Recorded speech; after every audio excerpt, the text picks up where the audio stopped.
Hello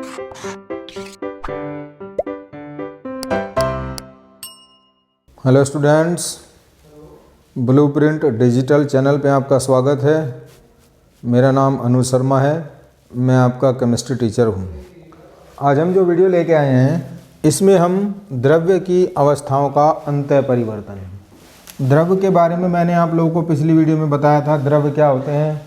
द्रव्य वो पदार्थ होता है जो कि हमें दिखाई देता है, जिसका एक निश्चित द्रव्यमान होता है, आयतन होता है और एक भार होता है।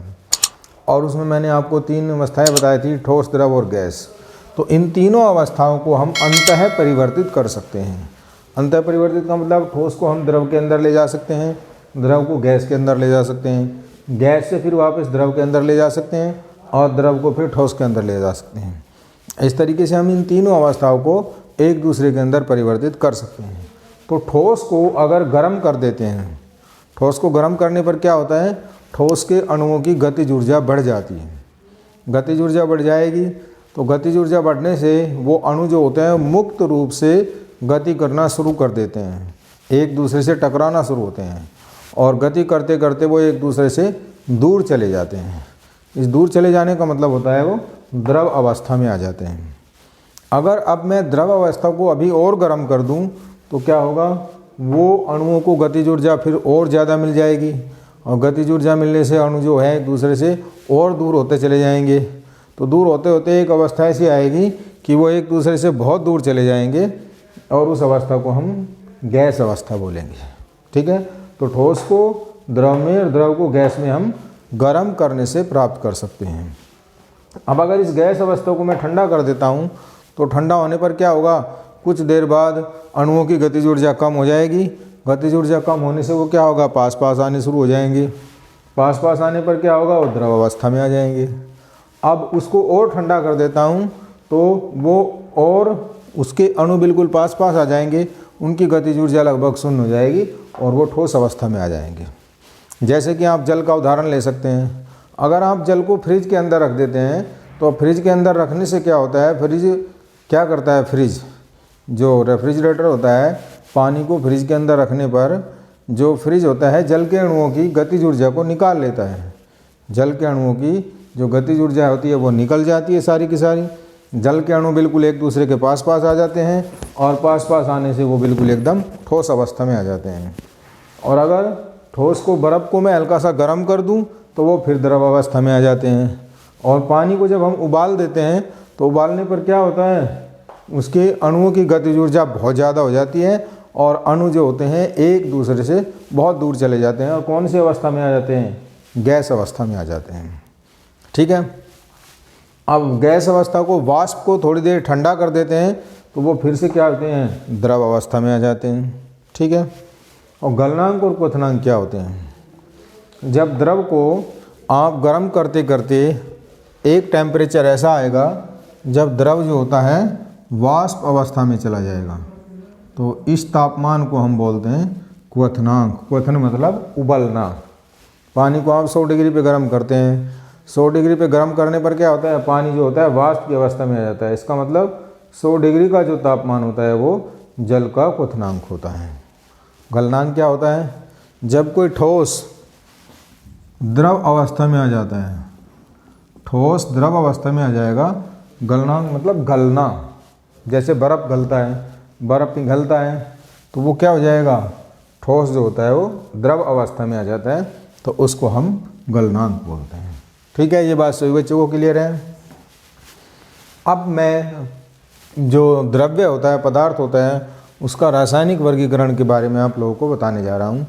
रासायनिक वर्गीकरण के आधार पर जो द्रव्य होता है, पदार्थ होता है, उसको 2 भागों में बांटा गया है।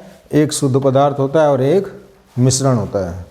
शुद्ध पदार्थ का मतलब जिसके अंदर सिर्फ एक ही प्रकार का पदार्थ होता है, अन्य कोई दूसरा पदार्थ नहीं होता है। और इस शुद्ध पदार्थ को हमने 2 भागों में बांटा है, तत्व में और यौगिक में। शुद्ध पदार्थ को हम किसी भी भौतिक या रासायनिक विधि से उसको पृथक नहीं किया जा सकता है। तो तत्व भी क्या होता है? पदार्थ का वो सूक्ष्म भाग होता है जिसको हम किसी भी भौतिक या रासायनिक विधि से उससे सूक्ष्म भाग में नहीं तोड़ सकते हैं। ये क्या होता है? सबसे शुद्ध एवं सबसे सूक्ष्म भाग होता है किसी भी पदार्थ का। जैसे carbon, nitrogen, oxygen, sodium, magnesium, calcium, ये सब क्या होते हैं? ये सब तत्व होते हैं। इनको हम तत्व बोलते हैं। सोडियम को हम तोड़ के किसी अन्य सूक्ष्म भाग में नहीं ले जा सकते हैं, क्योंकि ये सबसे शुद्ध अवस्था होती है सोडियम धातु की या सोडियम तत्व की। अब तत्व को हमने 3 भागों में बांटा हुआ है, धातु, अधातु और उपधातु। धातु के बारे में आप काफ़ी कुछ जानते हैं। धातु क्या होती हैं? धातु वे पदार्थ होती हैं जो कि आसानी से इलेक्ट्रॉन त्याग देते हैं और धनायन का निर्माण करते हैं। जैसे सोडियम होता है, सोडियम एक इलेक्ट्रॉन त्याग के एक धनावेश बनाती है। जैसे मैग्नीशियम होता है, मैग्नीशियम 2 इलेक्ट्रॉन त्याग के 2 धनावेश बनाती है। जैसे आयरन होता है, आयरन 2 इलेक्ट्रॉन त्याग के 2 धनावेश बनाती है। कोबाल्ट 2 इलेक्ट्रॉन त्याग के 2 धनावेश बनाते हैं। इसी तरीके से निकल 2 इलेक्ट्रॉन त्याग के 2 धनावेश बनाते हैं। तो ये सब क्या होते हैं? धातु होती हैं। और धातुओं की विशेषताएं आप जानते हैं। धातु जो होती हैं कठोर होती हैं, इनके गलनांक, क्वथनांक एवं घनत्व बहुत ज़्यादा होते हैं, क्योंकि इनके बीच में धात्विक बंध पाए जाते हैं। और इनके अंदर आघात वर्धनता की प्रॉपर्टी होती है, तन्यता की प्रॉपर्टी होती है। अर्थात इनको हम क्या कर सकते हैं? हथौड़े से पीटने पर इनको हम पतली चादर के रूप में बना सकते हैं। और तन्यता का मतलब इनके हम तार बना सकते हैं, इनसे वायर बनाए जा सकते हैं। इनको खींच देते हैं तो तार बनाए जाते हैं। और धातु को जब किसी सतह से हम रगड़ते हैं या टकराते हैं तो ये आवाज़ उत्पन्न करती हैं। इनको हम सोनोरस बोलते हैं। तो ये धातु के कुछ उदाहरण मैंने दिए हैं और इसकी कुछ विशेषताएं हैं। अब अधातु पदार्थ क्या होता है? अधातु पदार्थ वो पदार्थ होता है जो कि इलेक्ट्रॉन ग्रहण करने की प्रवृत्ति रखता है। इलेक्ट्रॉन ग्रहण करने के बाद वो क्या करता है? एनायन बनाता है, ऋणायन बनाता है। जैसे कार्बन होता है, कार्बन अधातु होती है, 4 इलेक्ट्रॉन ग्रहण करके इसके ऊपर 4 नेगेटिव चार्ज आ जाता है। ऑक्सीजन अधातु होती है, 2 इलेक्ट्रॉन ग्रहण करके 2 ऋणावेश आ जाता है। नाइट्रोजन अधातु होती है, 3 इलेक्ट्रॉन ग्रहण करके 3 ऋणावेश आ जाता है। Cl अधातु होती है, 1 इलेक्ट्रॉन ग्रहण करके 1 ऋणावेश आ जाता है। F अधातु होती है, 1 इलेक्ट्रॉन ग्रहण करके 1 ऋणावेश आ जाता है। तो इस तरीके से अधातु वो पदार्थ होते हैं जिनकी प्रवृत्ति इलेक्ट्रॉन ग्रहण करने की होती है और ऋणायन बनाने की होती है। ये धातुओं का ठीक उल्टा होते हैं। और इनके जो गलनांक और क्वथनांक होते हैं ये कम होते हैं। ये ज़्यादातर गैस अवस्था में होती हैं या द्रव अवस्था में होती हैं। धातु जो होती है वो ठोस अवस्था में होती है। इनको आसानी से हम तोड़ सकते हैं क्योंकि इनका घनत्व कम होता है, जबकि धातुओं को आसानी से नहीं तोड़ सकते हैं, इनका घनत्व अधिक होता है। ज़्यादातर अवस्था में जो धातु होती है वो ठोस होती है, कुछ एक धातुओं को छोड़ के। जैसे मरकरी होती है, पारा होता है, सीजियम होता है और गैलियम होता है। ये 3 धातुएं ऐसी होती हैं जो कि द्रव अवस्था में होती हैं, लिक्विड अवस्था में होती हैं। बाकी सभी धातुएं जो होती हैं वो ठोस अवस्था में होती हैं।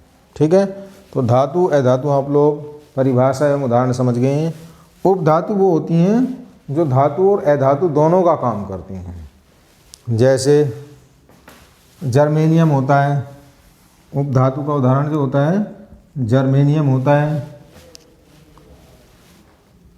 लेड होता है, ये कुछ एल्यूमिनियम होता है, ये भी उपधातु का काम करती हैं, जो कि धातु एवं उपधातु दोनों का काम करती हैं।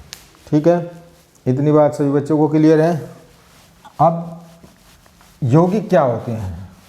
यौगिक वो पदार्थ होते हैं जो कि तत्वों के एक निश्चित अनुपात में मिलाने पर बनते हैं। 2 या 2 से ज़्यादा तत्वों को अगर आपस में मिला दिया जाए एक निश्चित अनुपात में तो यौगिक का निर्माण होता है। जैसे जल का सूत्र होता है H2O, तो जल क्या होता है? एक यौगिक होता है। इसके अंदर हाइड्रोजन और ऑक्सीजन जो होते हैं 2:1 अनुपात में होते हैं। ठीक है, जैसे मीथेन का अणु होता है, मीथेन एक यौगिक है या अणु है, इसके अंदर कार्बन और हाइड्रोजन 1:4 अनुपात में। यह अनुपात हमेशा निश्चित होता है, चाहे जल को किसी भी विधि से बनाया जाए और कहीं पे भी बनाया जाए, इसके अंदर हाइड्रोजन और ऑक्सीजन का जो अनुपात होता है वो हमेशा निश्चित रहेगा, 2:1 अनुपात होता है। तो यौगिक क्या होता है? यौगिक तत्वों के द्वारा 2 या 2 से ज़्यादा अधिक तत्वों के मिलने से बनने वाला वो पदार्थ होता है जिसके अंदर तत्वों का अनुपात हमेशा निश्चित होता है। ठीक है बच्चों। अब यौगिक को 2 भागों में बांटा है, एक कार्बनिक यौगिक होता है, एक अकार्बनिक यौगिक होता है। कार्बनिक यौगिक मैंने पहली वीडियो में बताया था, जो कार्बन से बने हुए होते हैं उनको हम कार्बनिक यौगिक बोलते हैं। जैसे कि कार्बन के होते हैं CCl4, ये कार्बन का यौगिक है, C2H4 ये कार्बन के यौगिक हैं, C2H6 ये कार्बन के यौगिक है, बेंजीन C6H6 ये कार्बन का यौगिक है, और इसको CH4, ये सभी क्या होते हैं? कार्बन के यौगिक होते हैं। CH3COOH एसिटिक अम्ल होता है, ये भी कार्बन के यौगिक होते हैं। कार्बन हाइड्रोजन और ऑक्सीजन से मिलकर बनने वाले पदार्थों को कार्बन के यौगिक बोलते हैं, और इनके अंदर भी तत्वों का अनुपात जो होता है वो एक निश्चित होता है। और कार्बन और हाइड्रोजन की यौगिकों को हम हाइड्रोकार्बन भी बोलते हैं। तो कार्बनिक यौगिक क्या होते हैं? कार्बन के यौगिक जो होते हैं वो कार्बन से मिलके जो बने होते हैं उनको हम क्या बोलते हैं? कार्बनिक यौगिक बोलते हैं। जैसे हार्मोन्स होता है, एंजाइम्स होता है, सेलुलोज होता है जो कि पौधों में पाया जाता है, लिग्निन होता है, ये भी पौधों में पाया जाता है, ये सभी कार्बनिक यौगिक होते हैं। ठीक है। इसके बाद अकार्बनिक यौगिक क्या होता है? अकार्बनिक यौगिक वो यौगिक होते हैं जिनमें कार्बन नहीं होता है। कार्बन के अलावा जो यौगिक होते हैं उनको हम अकार्बनिक यौगिक बोलते हैं। जैसे जल का अणु है, इसके अंदर कार्बन नहीं है, ये भी एक यौगिक है जो हाइड्रोजन और ऑक्सीजन से मिलकर बना है, इसको हम क्या बोलेंगे? अकार्बनिक यौगिक। जैसे सल्फ्यूरिक एसिड होता है H2SO4, इसके अंदर कार्बन नहीं है, ये हाइड्रोजन, सल्फर और ऑक्सीजन से मिलकर बनने वाला यौगिक है, इसको भी हम अकार्बनिक यौगिक बोलेंगे।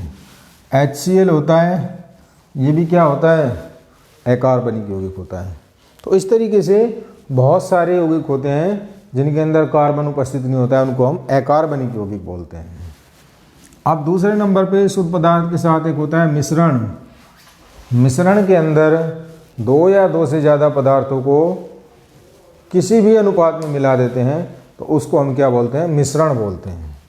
इसके अंदर अनुपात जो होता है तत्वों का, धातुओं का, अधातुओं का, वो निश्चित नहीं होता है, या किसी भी अणु का अनुपात निश्चित नहीं होता है, उसको हम क्या बोलते हैं?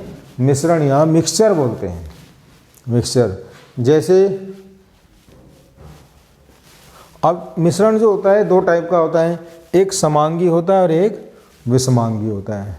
समांगी मिश्रण वो होता है जब 2 पदार्थों को मिलाने पर दोनों एक दूसरे के साथ पूर्ण रूप से मिल जाते हैं, उसको हम समांगी मिश्रण बोलते हैं, और उसको हम विलयन भी कहते हैं।